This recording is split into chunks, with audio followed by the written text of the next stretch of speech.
कदम पर चलती रही, गाती रही, गुनगुनाती रही, गीत खुशी के हम गाती रही। हो जिसका हो साथी खुद भगवान, जिसका हो साथी खुद भगवान, उसको रोकेगा क्या आंधियाँ तूफान। हम चल पड़े हैं अब बाबा के धाम, हम चल पड़े हैं अब बाबा के धाम। जीवन हुआ ये अब उसके नाम। तू साथ है तो डरने की क्या बात है। तू पास है तो डरने की क्या बात है। बाबा तू साथ है तो डरने की क्या बात है।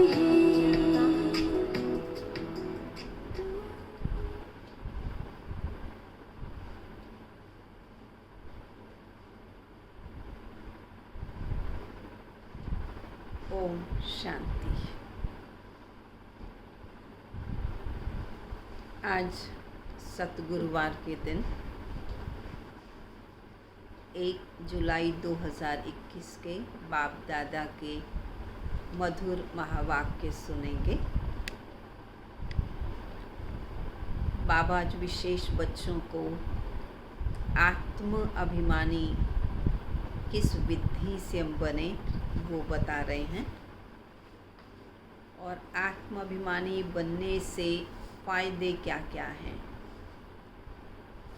अभी तक आदत पड़ी रही देहाभिमान में रहने की, और इसी कारण से सभी विकारों को भी निमंत्रण देते रहे और रिजल्ट दुख लेते रहे।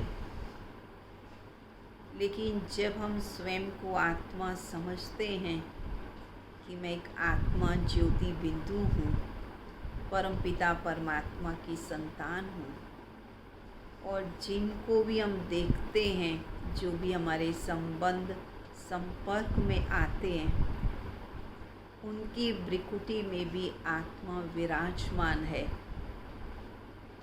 इस आत्मिक दृष्टि से जब दूसरे को देखते हैं तो भाई भाई का प्यार पैदा होता है। फिर आत्मा का जो ओरिजिनल रूप, आत्मा के जो ओरिजिनल गुण हैं, वह भी बुद्धि में आते हैं। आत्मा को देखने का अर्थ केवल बिंदु को देखने से नहीं है, बिंदु के साथ आत्मा के ओरिजिनल गुणों को भी देखें, उस गुण स्वरूप में स्थित रहें और गुणों का ही आदान प्रदान करते रहें, तो व्यवहार हमारा श्रेष्ठ हो जाएगा, आचरण बहुत अच्छा हो जाएगा, हर चीज़ में परिवर्तन हो जाएगा। तो इसलिए ये पाठ पक्का करना बहुत ज़रूरी है। सुनेंगे बाबा के शब्द। मीठे बच्चे, बेगर से प्रिंस बनने का आधार पवित्रता है। पवित्र बनने से ही पवित्र दुनिया की राजाई मिलती है। प्रश्न है, इस पाठशाला का कौन सा पाठ तुम्हें मनुष्य से देवता बना देता है? कौन सा ऐसा चैप्टर पढ़ते हैं जिसको पढ़ने से हम देवता बन जाते हैं? तुम इस पाठशाला में रोज़ यही पाठ पढ़ते हो कि हम शरीर नहीं हैं लेकिन आत्मा हैं। आत्म अभिमानी बनने से ही तुम मनुष्य से देवता, नर से नारायण बन जाते हो। इस समय सब मनुष्य मात्र पुजारी अर्थात पतित देह अभिमानी हैं। इसलिए पतित पावन बाप को पुकारते रहते हैं। देह अभिमान में मनुष्य हैं, इसलिए परमात्मा को पुकारते कि आकर के हमको पावन बनाओ, हमें दुखों से छुड़ाओ, हमारा गाइड बन के हमें परम धाम वापस ले चलो। तो आत्माभिमानी बनने से फिर वो गुण स्वतः ही आते जाएंगे और बाप से मिलना भी बहुत सहज हो जाएगा, क्योंकि बाप तो है ही रूहों का पिता। गीत की लाइन सुन रहे हैं हम। छोड़ भी दे आकाश सिंहासन, फिर धरती पर आ जा रे। भगवान को कहते हैं कि अपना परम धाम छोड़कर इस धरती पर हमें सुख देने के लिए आ जाओ, भले रूप बदल करके ही आ जाओ, क्योंकि निराकार कैसे पढ़ाएगा। तो रूप बदलना माना ब्रह्मा का तन आधार लेना। तो उस रूप में आकर के हमको ज्ञान सुनाओ, हमें समझाओ। ओम शांति। बच्चे जानते हैं ये ओम शांति किसने कहा? कौन से बच्चे जानते? आत्माएं जानती हैं कि ओम शांति किसकी आत्मा ने कहा? परम पिता परमात्मा ने कहा। बच्चे जानते हैं मनुष्य की आत्मा ने नहीं कहा, ये परम पिता परमात्मा शिव ने कहा बच्चों को। ये सभी का ऊंचे से ऊंचा बाप है। अब गीत में सुना भारत पर बहुत माया का परछाया पड़ा है। क्यों भगवान को बुलाना चाह रहे हैं? क्योंकि माया ने सारे भारत पर अपना जाल बिछा दिया है। बहुत पतित बन गए हैं, इसलिए पुकारते हैं कि हे पतित पावन, फिर से आओ पावन बनाने। आत्मा ही बुलाती है अपने बाप को, जिसको भगवान कहते हैं। वही पतित पावन है, एक की ही महिमा है। वही है सभी आत्माओं का बेहद का बाप। बाबा की सारी महिमाएं, वही पतित पावन, वही सद्गति दाता, वही बिगड़ी को बनाने वाला, वापिस ले जाने वाला। यहाँ तो सब पतित बन गए हैं, तब पुकारते हैं हे परम पिता परमात्मा। वही ज्ञान के सागर भी हैं, पतित पावन भी हैं। वह पिता भी हैं, शिक्षक भी हैं, सतगुरु भी हैं, ज्ञान के सागर भी हैं, वर्ल्ड अथॉरिटी भी हैं। सभी वेदों, शास्त्रों, ग्रंथों को जानने वाले भी हैं। उनको कहते हैं नॉलेजफुल। तो इस समय सब पारलौकिक बाप को पुकारते हैं, क्योंकि सभी दुखी हैं। कहते हैं गॉड फादर शिव बाबा। वही ऊंच से ऊंच ज्ञान का सागर, सुख का सागर, शांति का सागर है। ये मनुष्य की आत्मा अपने बाप की महिमा करती है। तो बाबा की महिमा करने से भी क्या फ़ायदा होता है? बाबा के प्रति प्यार तो पैदा होता ही है, पर ये भी समझ मिलती है कि हमें बाप जैसा गुणों का सागर बनना है। हमने भी वैसी ही महिमा लायक बनना है। ऊंच से ऊंच आत्मा परम पिता परमात्मा की, वह है परम। पतित मनुष्य उनको याद करते हैं। सतयुग में जब पावन भारत था, देवी देवताओं का राज्य था, तब तो एक भी पतित नहीं था। यह है तमो प्रधान दुनिया। सतयुग थी पावन दुनिया, और ये है तमो प्रधान पतित दुनिया। अर्थात दुनिया में जो मनुष्य रहते हैं, सब पाप आत्माएं हैं। यही भारत पावन था, और यही भारत पतित हो गया है। या कलयुग में तो सब पतित हो गए हैं। तुम जानते हो, ज्ञान का सागर पतित पावन परम पिता परमात्मा परम धाम से आकर हमको ब्रह्मा द्वारा पढ़ाते हैं। ज़रूर उनको शरीर तो चाहिए ना, कैसे पढ़ाएंगे शिव बाबा? ज़रूर माध्यम तो चाहिए। बाप है वर्ल्ड ऑलमाइटी अथॉरिटी, परम पिता परमात्मा ज्ञान का सागर। ब्रह्मा द्वारा सब शास्त्रों का सार तुम्हें समझाते हैं। ब्रह्मा विष्णु शंकर का भी शिव बाबा ही रचिता है। ब्रह्मा को व विष्णु को ज्ञान का सागर नहीं कहेंगे, शंकर की तो बात ही छोड़ दो। अभी ज्ञान का सागर कौन? निराकार ऊंच से ऊंच परमात्मा ही पतित पावन है। ब्रह्मा विष्णु शंकर ज्ञान के सागर नहीं है।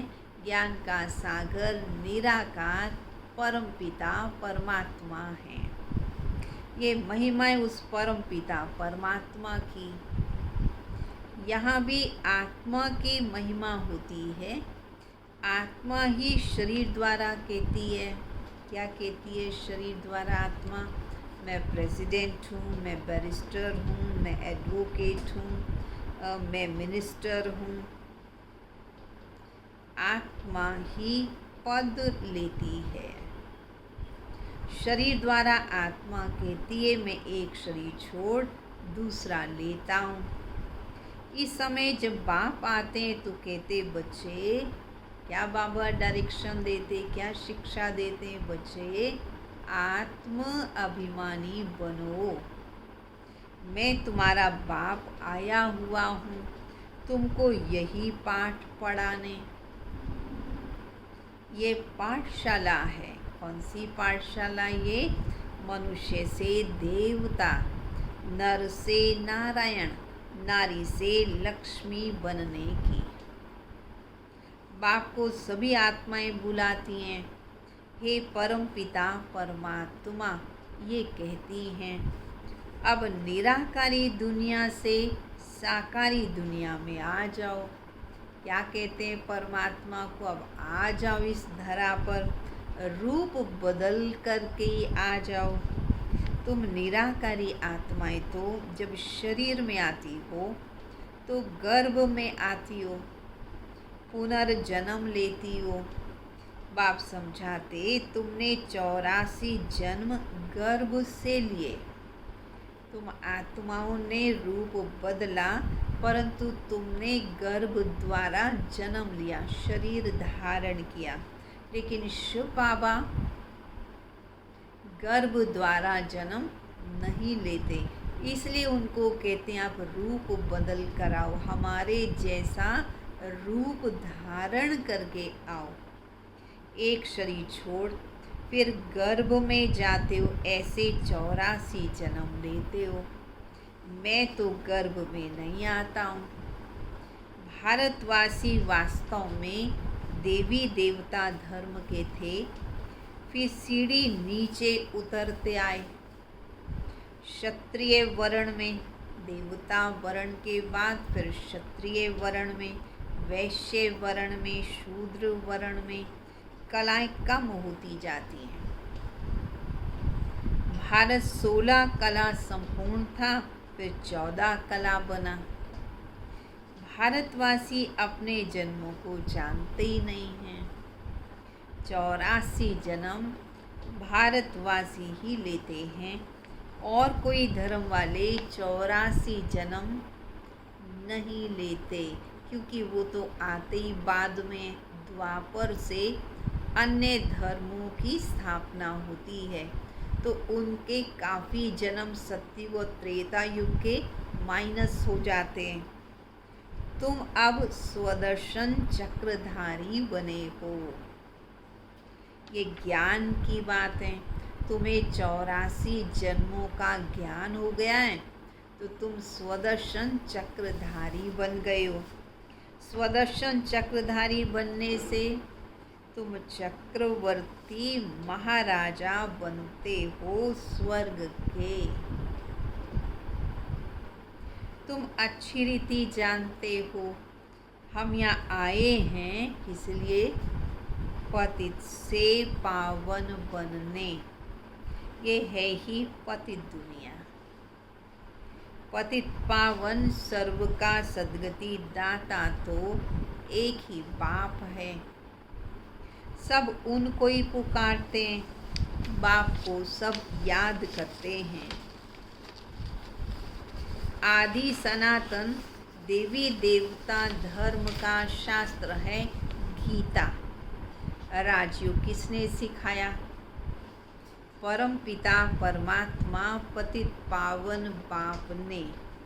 तो तुम्हारी आत्मा जो निराकार थी, उसने अब ये साकार शरीर धारण किया है। साकार मनुष्य को कभी भगवान नहीं कहेंगे। भले सतयुग में लक्ष्मी नारायण हैं, तो भी उन्हें भी भगवान तो नहीं कहेंगे। ये तो करके टाइटल दे दिया जाता है। कायदे अनुसार तो भगवान एक ही है। भले सतयुग के लक्ष्मी नारायण को भी भगवान भगवती कह देते हैं, परंतु वहाँ भगवान भगवती का भाग्यवान से होता है। तो बाबा कहते कायदे अनुसार तो भगवान एक ही है, क्रिएटर इज वन कहते हैं, बाकी वह हैं देवताएं। 5000 वर्ष की बात है। इन लक्ष्मी नारायण का राज्य था। इनको महाराजा महारानी कहा जाता था।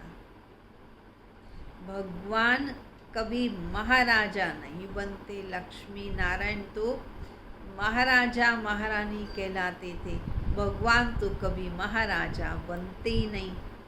इन लक्ष्मी नारायण का राज्य सतयुग में था। उनको महाराजा महारानी कहते थे।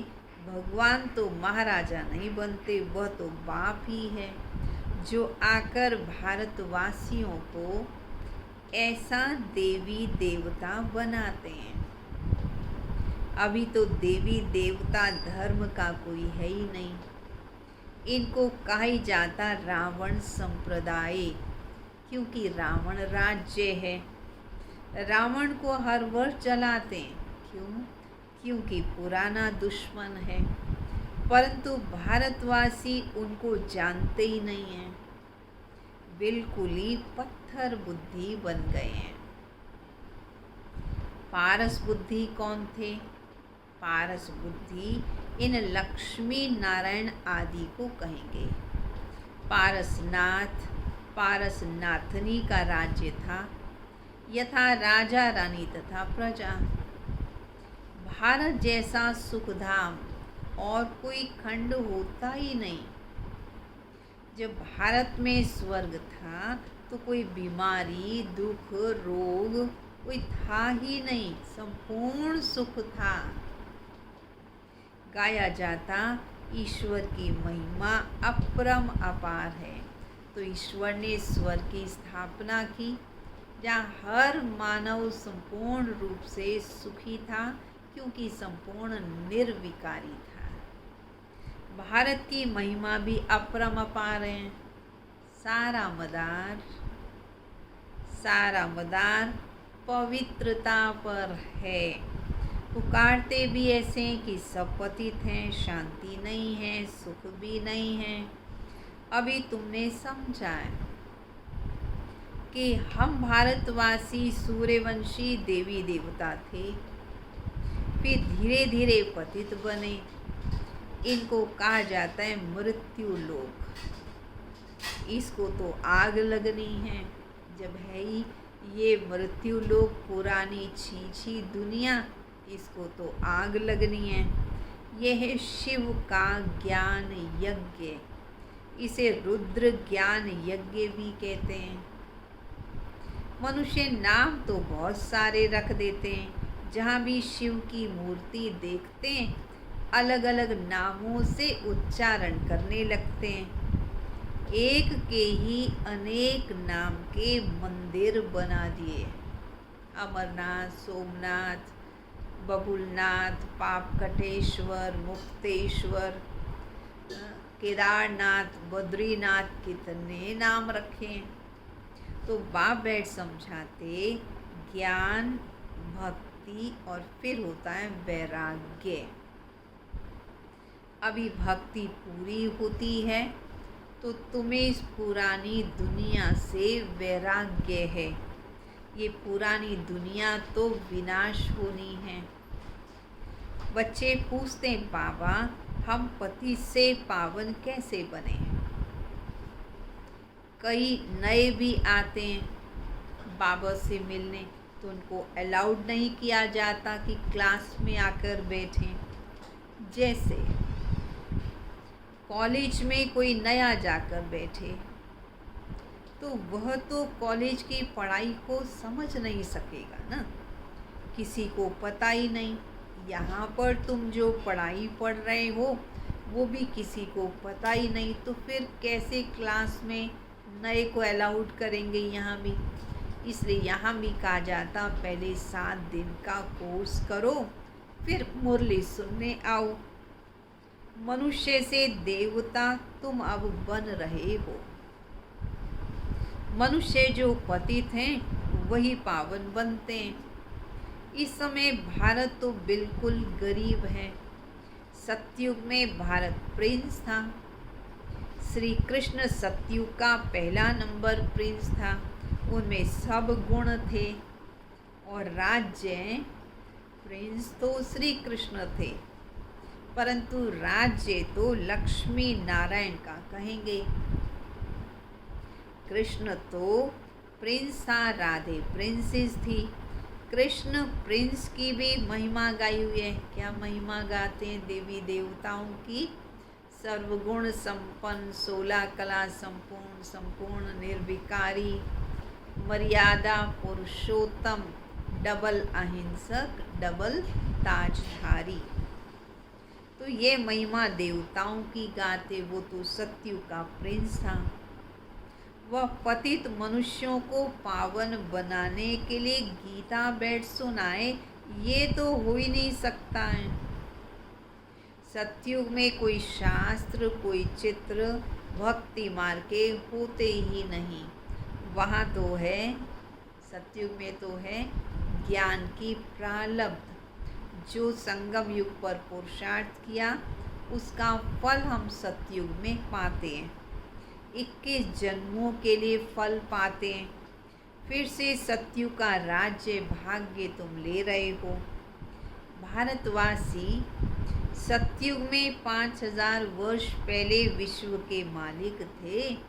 उस समय कोई पार्टीशन आदि भी नहीं था, दुख भी नहीं था, हॉस्पिटल भी नहीं थे, ऐसे लड़ाई झगड़ा मन मुटाव कुछ भी नहीं था।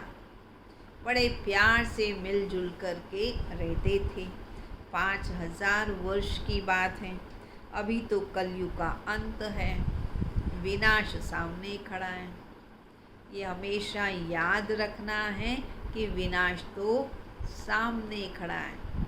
ये विनाश की स्मृति, मृत्यु की स्मृति हमारे पुरुषार्थ को बढ़ा देती है, तीव्रता ला देती है। भगवान ने ये ज्ञान यज्ञ रचा है पतित कलयुग को पावन सतयुग बनाने के लिए। तो ज़रूर पतित दुनिया का विनाश होगा। गाया भी हुआ है ब्रह्मा द्वारा आदि सनातन देवी देवता धर्म की स्थापना। सो अब शिव बाबा ब्रह्मा द्वारा करा रहे हैं। तुम अभी मनुष्य से देवता बन रहे हो। गाते भी हैं परम पिता परमात्मा ब्रह्मा द्वारा स्थापना कराते हैं। वो तो हुआ प्रजापिता, उनकी सब औलाद हैं। प्रजापिता ब्रह्मा की सब औलाद हैं। बरोबर ब्रह्मा द्वारा ही स्वर्ग की स्थापना हुई थी। आज से 5000 वर्ष पहले भी मैं संगम पर आया था तुमको ये राजयोग सिखाने। अब बाबा कहते बच्चे, तुम जानते हो हम परम धाम में रहते हैं। वहाँ आत्माएं पवित्र जैसे महात्माएं हैं।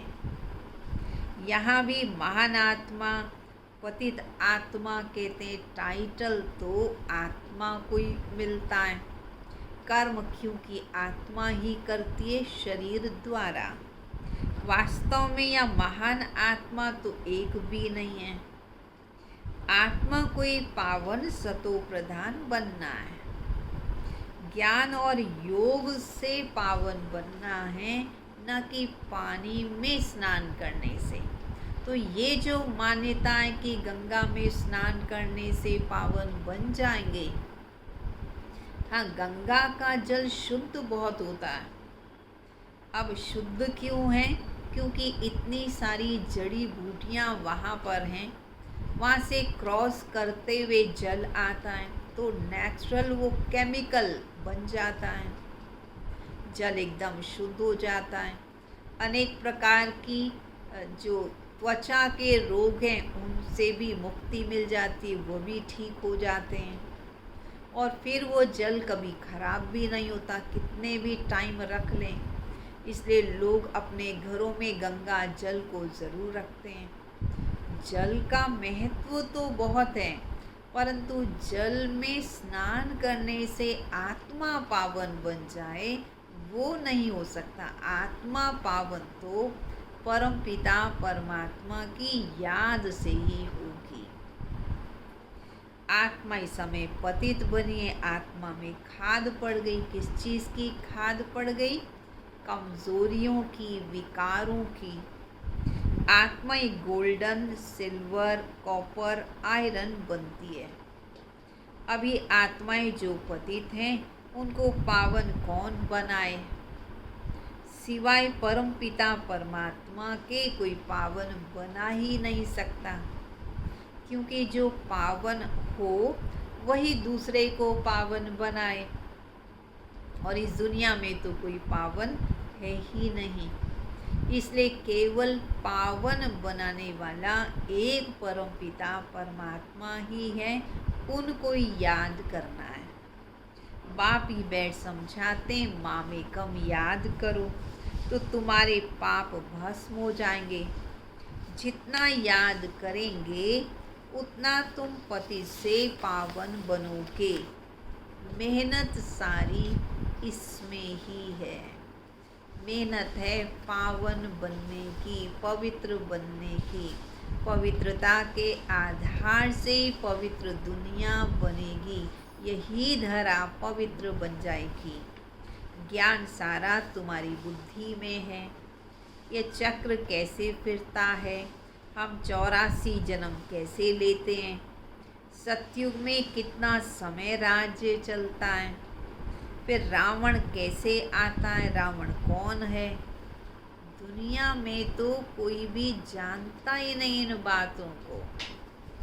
बाबा ने सारी बातें बच्चों को समझाई हैं। राम राज्य तो कोई स्थापन कर नहीं सकता, ये तो बाप का ही काम है। पतित मनुष्य तो राम राज्य ला ही नहीं सकते, वह तो सब विनाश हो जाएंगे। पतित दुनिया ही विनाश होनी है। सतयुग में एक भी ऐसे नहीं कहेंगे कि हे पतित पावन आओ। वो तो पावन दुनिया है ना। तुम अभी जानते हो इन लक्ष्मी नारायण को ऐसा स्वर्ग का मालिक किसने बनाया। फिर इन्होंने 84 जन्म कैसे लिए। आदि सनातन देवी देवता धर्म वालों ने ही 84 जन्म लिए हैं। अर्थात ब्रह्मा कुमार ब्रह्मा कुमारियों ने पूरे 84 जन्म लिए हैं। वही फिर पुनर्जन्म के चक्र में आते ब्राह्मण से देवता बनेंगे, फिर क्षत्रिय, फिर वैश्य, फिर शूद्र बनते हैं। अब तुम फिर ब्रह्मा वंशी बने हो। अभी तुम हो ब्राह्मण चोटी। यह है ऊंचे से ऊंची चोटी। ब्रह्मा मुख वंशावली ब्राह्मण कुल भूषण। अभी तुम शिव बाबा के बच्चे भी हो और फिर पोते पोत्रियां भी हो। तुम हो शिववंशी, ब्रह्मा कुमार ब्रह्मा कुमारी। अपना टाइटल याद रखना हमें, शिववंशी ब्रह्मा कुमार ब्रह्मा कुमारी। वर्षा दादे से मिलता है, दादा है शिव बाबा। बाप कहते मुझे निरंतर याद करो, पावन बनो तो तुम मेरे पास मुक्ति धाम में आ जाओगे। इन बातों को समझेंगे वही, कौन समझेंगे? जिन्होंने कल्प पहले समझा है। वह तो हजारों हैं, वो भी कम नहीं हैं। कोई पूछेंगे कितने वीकेज हैं, कितने हैं, तो बोलो अरे लाखों की अंदाज में हैं। इस दैवी झाड़ की तो वृद्धि होती जाती है। अब फिर से सैपलिंग लग रहा है आदि सनातन देवी देवता धर्म का, क्योंकि देवता धर्म भी है नहीं। सब अपने को हिंदू कहलाते रहते हैं और धर्मों में कन्वर्ट हो गए हैं। फिर वो सब निकल आएंगे।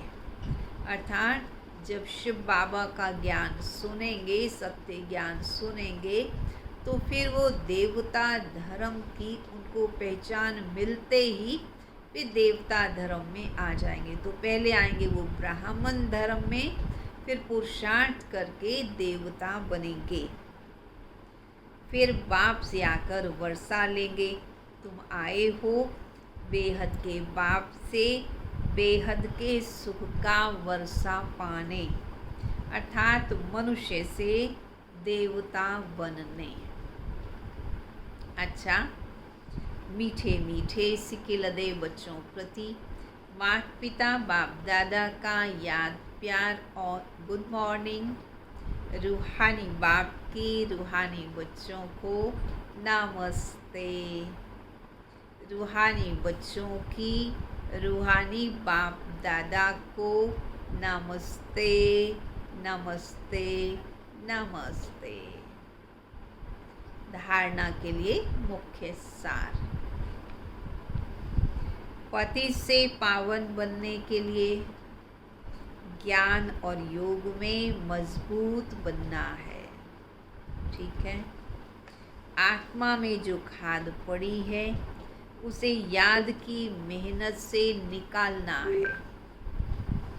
दूसरा, हम ब्रह्मा मुख वंशावली ब्राह्मण चोटी हैं, इस नशे में रहना है।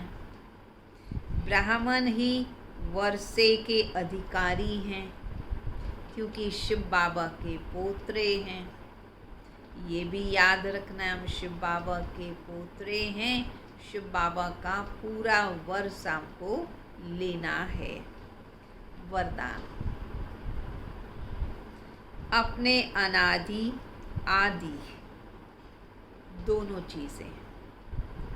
अनादि कौन सा? जब हम परम धाम में हैं, जबकि आदि अभी हुआ ही नहीं, और आदि अर्थात सत्युग। तो अपने अनादि आदि रियल रूप को रियलाइज करने वाले संपूर्ण पवित्र भाव, आत्मा के अनादि और आदि दोनों काल का ओरिजिनल स्वरूप पवित्र है। अपवित्रता आर्टिफिशियल शूद्रों की देन है। शूद्रों की चीज़ ब्राह्मण यूज़ नहीं कर सकते। इसलिए सिर्फ यही संकल्प करो कि अनादि आदि रियल रूप में मैं पवित्र आत्मा हूँ। किसी को भी देखो तो उसके रियल रूप को देखो, उसके अनादि रूप को देखो, उसके आदि रूप को देखो। रियल को रियलाइज करो तो संपूर्ण पवित्र बन फर्स्ट क्लास व एयर कंडीशन की टिकट के अधिकारी बन जाएंगे। केवल आत्माभिमानी बनने से एयर कंडीशन टिकट के अधिकारी बन जाएंगे। सतयुग में तो आएंगे ही, परंतु सतयुग में ऊंच पद होगा, राज्य अधिकारी बनेंगे। पुरुषार्थ है केवल सोल कॉन्शियसनेस की स्टेज बनाने का। स्लोगन, परमात्मा दुआओं से अपनी झोली भरपूर करो तो माया समीप नहीं आ सकती। झोली दुआओं से भरपूर होगी तो फिर माया आ ही नहीं सकती है, माया दूर भाग जाएगी। अच्छा, ओम शांति। बाबा की याद में बैठेंगे।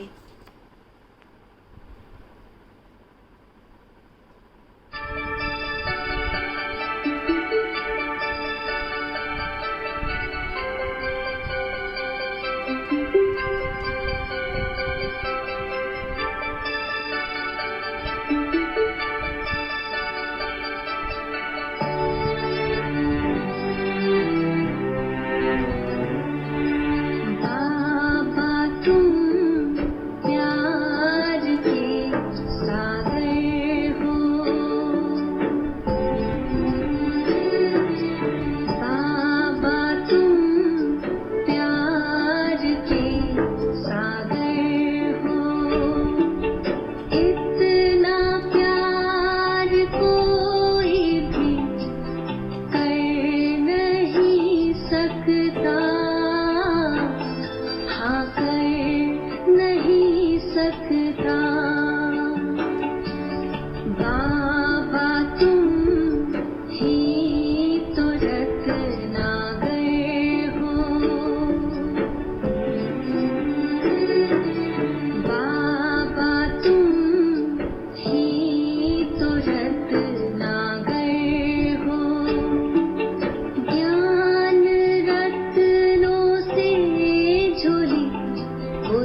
तेरी याद में ऐसी शक्ति मिली, अपने मन पर हमें जीत मिली।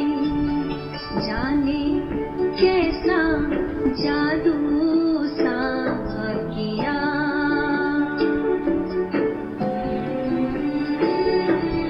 जाने कैसा जादू सा किया।